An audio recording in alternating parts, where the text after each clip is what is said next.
This is the biggest concern that most people have when it comes to IPv6 addressing. What's the network portion? What's the host portion? And how much subnetting will I have to do? Because you're telling me I have a 128-bit address here. Do I really have to go down to a /126 or a /100? I have enough trouble subnetting IPv4.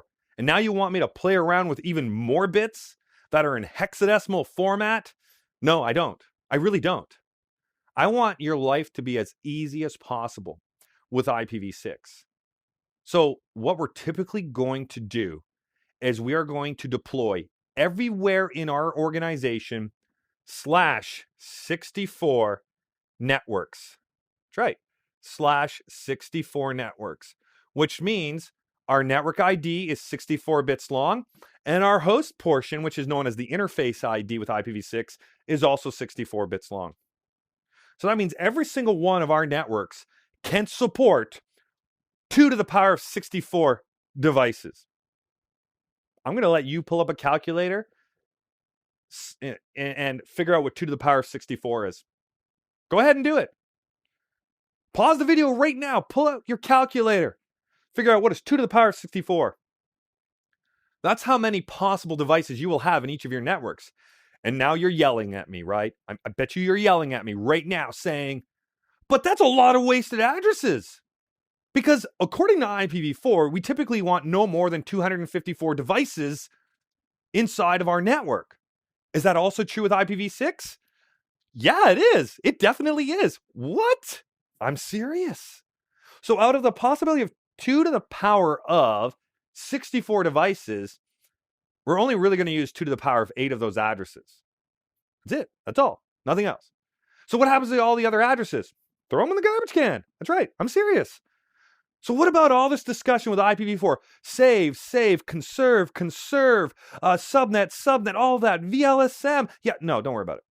I'm serious. I don't want you to worry about it whatsoever. And now you're yelling at me again. All right, fair enough. You're worried now. Well, we're going to run out of IPv6 addresses. No, we're not. I promise you, we're not. I guarantee you, we're not. Now, how can I be so sure? Because there's so many of them. Remember that right now, currently, based on the world population, everybody could have approximately 5,000 of these /64 networks. 5,000 of them. And then by the year 2100, everybody, if we give them out in a nice fashion, everybody could typically have, or not a nice fashion, in a fashion that ensures we don't waste the /64 networks, then eventually by the year 2100, we could still have approximately 2,500 available for every single person on the planet.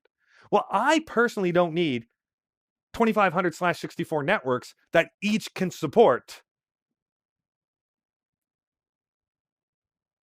2 to the power of 64 devices. I don't.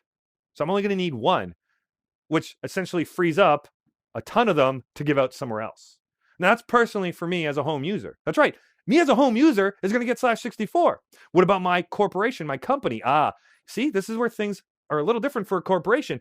A corporation will typically get a /48 from their service provider. So now this is the portion provided by the service provider, and this is where you get to do your subnetting.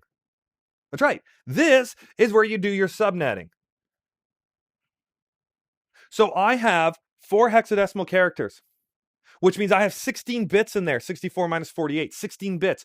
2 to the power of 16 means that every corporation, just from a single service provider, is going to get approximately 65,536 subnets when they go down to a /64. I get a /48, I subnet it down to a /64.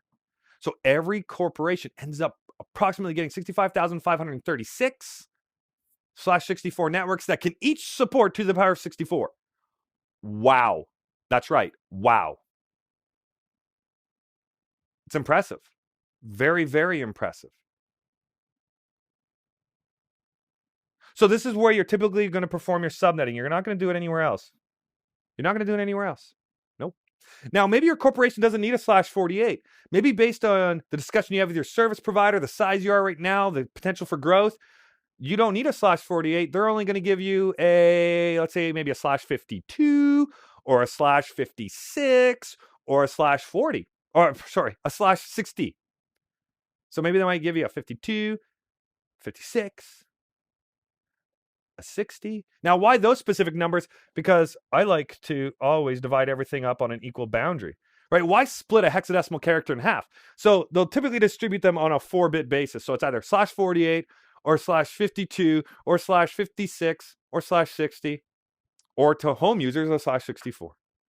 So the service provider can subnet themselves and give out to home users /64s, or they can give out /48s to service providers, or pardon me, /48s to networks, corporations, and then the corporation can subnet as they need for their internal network.